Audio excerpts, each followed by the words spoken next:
ত্রয়োদশ জাতীয় সংসদ নির্বাচন ও গণভোটকে সামনে রেখে মাদারীপুরে সদর উপজেলা প্রশাসনের উদ্যোগে সম্ভাব্য প্রিজাইডিং ও সহকারী প্রিজাইডিং অফিসারদের সঙ্গে মতবিনিময় সভা অনুষ্ঠিত হয়েছে।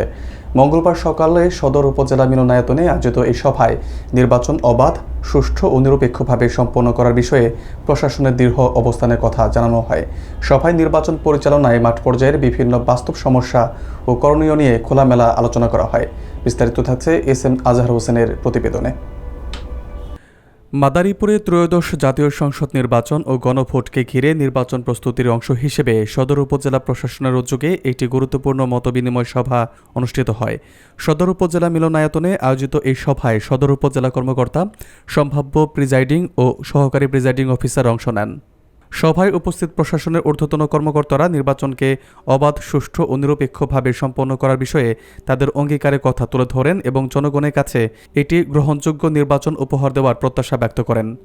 এ সময় প্রিজাইডিং ও সহকারী প্রিজাইডিং অফিসাররা ভোট গ্রহণ পরিচালনায় সম্ভাব্য চ্যালেঞ্জ, নিরাপত্তা, লজিস্টিক সাপোর্ট ও আইনশৃঙ্খলা সংক্রান্ত বিভিন্ন বিষয় প্রশাসনের সামনে উপস্থাপন করেন। আলোচনার পর সংশ্লিষ্ট কর্মকর্তারা সেসব বিষয়ে প্রয়োজনীয় দিক নির্দেশনা প্রদান করেন।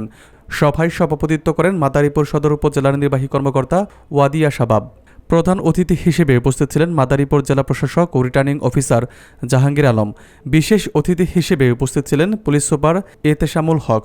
এছাড়াও সভায় সদর থানার ভারপ্রাপ্ত কর্মকর্তা আবুল কালাম আজাদ, উপজেলা নির্বাচন কর্মকর্তা শামীম আহমদ, সেনাবাহিনী, র্যাব ও আনসার ব্যাটালিয়নের প্রতিনিধিসহ সংশ্লিষ্ট বিভিন্ন দপ্তরের কর্মকর্তারা উপস্থিত ছিলেন।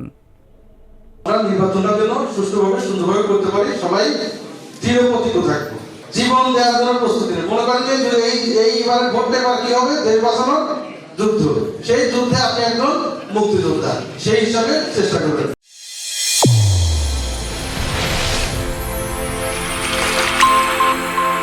চ্যানেল A1 হৃদয়ের স্পন্দন।